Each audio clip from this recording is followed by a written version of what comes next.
Well, we I need some help here for just a few more. I need some volunteers for a second. What are you laughing for?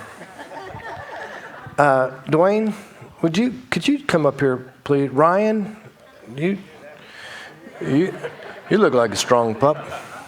You could come on up. Let's see.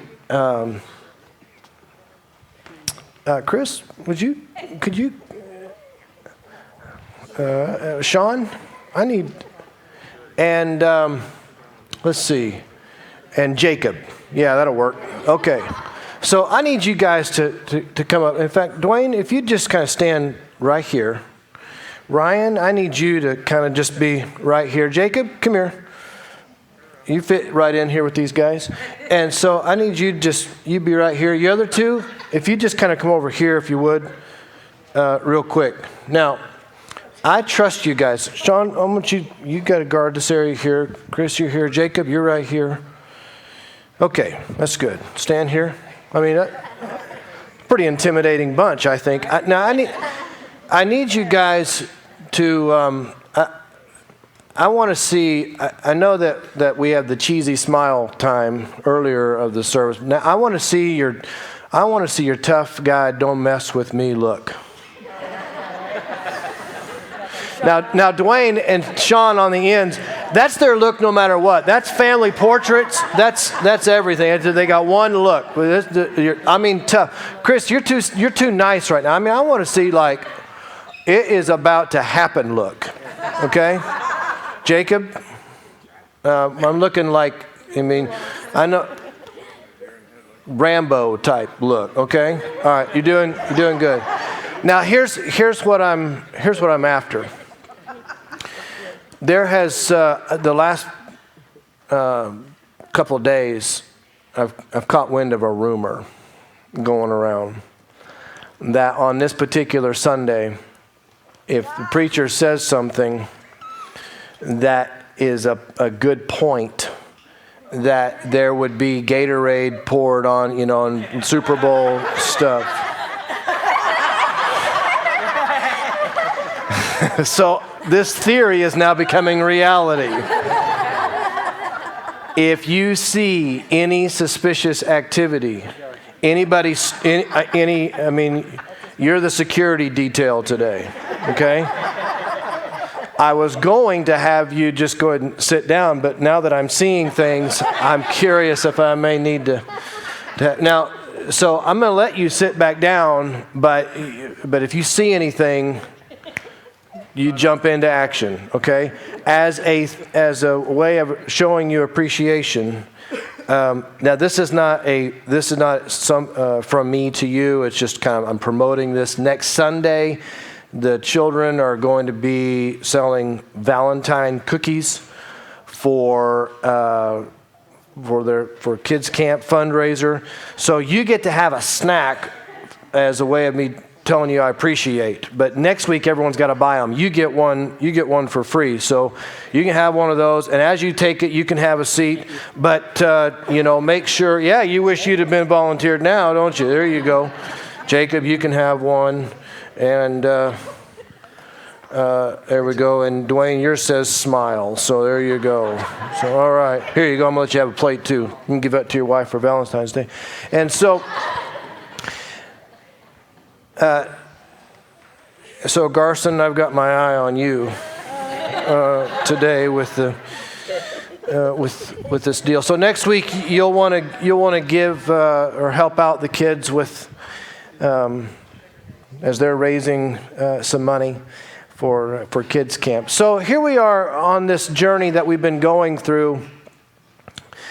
Learning how to experience God's love before we express it. Remember, we always want to make sure that they're in that order.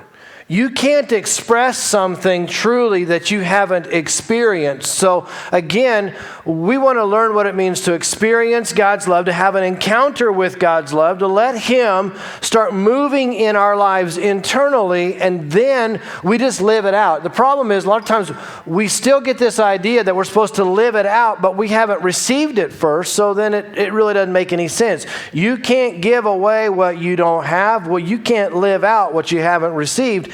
And so we've got to have a model or someone to look to understand this, to help us make sense with it.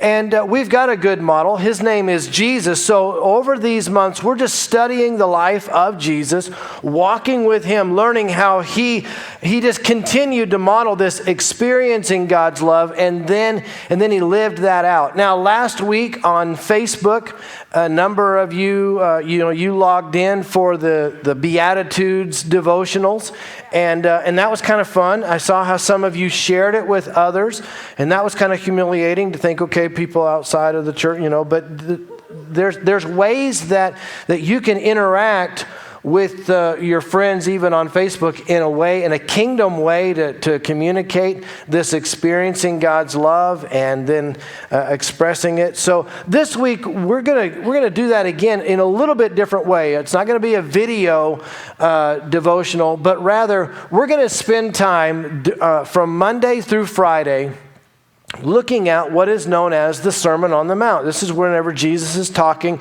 in Matthew chapters 5 through 7. And this is the whole thing where he starts out with a lot of, you've heard it said, but I'm telling you, and he talks about all of these different issues. Well, we're going to be making this journey on the Tulsa Hills Church Facebook page again. If you haven't joined that or whatever you got to do to be a part of that, I would encourage you to do that. And the idea is, now I think this reading schedule is actually on the back of your worship folder also, if you want to take that. It's not just a Facebook thing, but you can, we just encourage you to stay in the Word. You see, we talk about how important the Word is, and how, boy, we got to make sure that we're reading the Word, and that if we would just, stay focused with what God is doing, then it sure would help and all of these things. But sometimes we forget to do it. I mean, we kind of leave the Word as a Sunday thing. And so these are just some simple tools to just help us make this journey together as we get into the Word. And by the end of our time here in a few minutes, this is going to make a lot more sense. Because, you see, today, we're not going to take time to look at all of these, you've heard it said, and all of these commands. What we're going to do is take a few moments to look at why Jesus was saying it in the first place.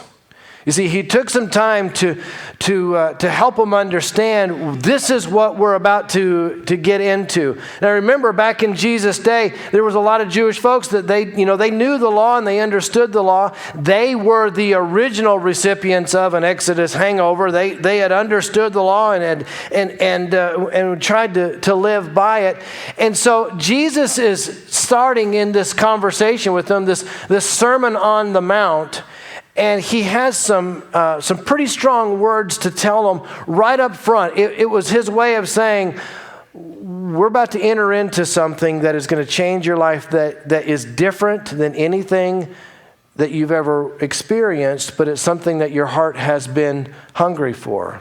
You see, he starts out with these words in Matthew chapter 5. He says, don't think that I've come to abolish the law or the prophets. When we talk about the law or the prophets, we're talking about what we know as the Old Testament. It says, I've not come to abolish them, but to fulfill them. What they had given themselves to, somewhere along the way, the liberating law of God's Word had become something that bound them up. It served as some parameters of behavior.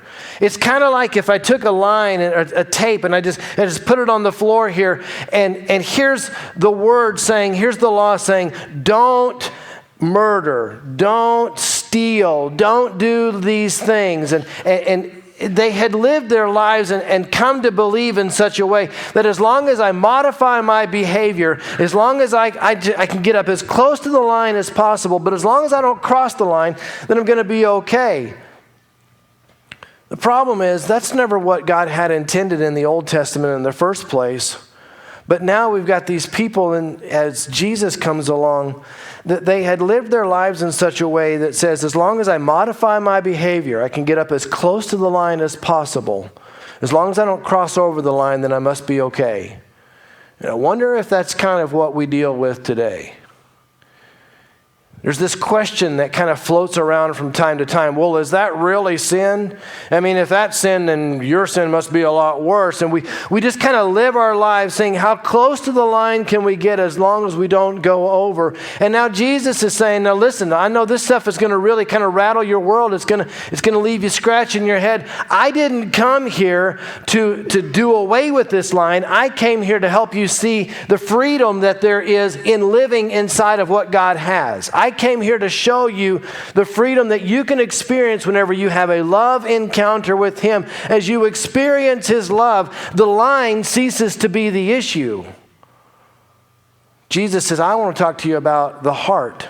But He goes on in this conversation as he's preparing them for all of these you've heard it said and all of this stuff. He goes on from there and He says this, for truly I'm telling you, until heaven and earth disappear, not the smallest letter, not the least stroke of a pen will by any means disappear from the law until everything is accomplished. That's kind of an interesting way. Jesus, what are you getting at here? He goes on to say it even a little bit more. Therefore, anyone who sets aside one of the least of these commands and teaches others accordingly will be called the least in the kingdom of heaven. But whoever practices and teaches these commands will be called great in the kingdom of heaven. And then He has a way of lovingly calling out the culture that He was dealing with. He had a way of addressing, and Jesus just has a way of doing that. You see, if we live our lives according to this, don't cross this line, but get as close to it as you need be. Daniel, I'm getting a little bit of feedback. So I talk about being in parameters. I'm getting kind of scared if I go too far, we're going to get a squeal. But Jesus is dealing with this issue of so often we can live our lives, as long as I don't cross the line, then I'm okay. And we just live our Christian life by behavior modification, not by an encounter of God's love. And so here's Jesus lovingly, but without apology, addressing it this way, and He says,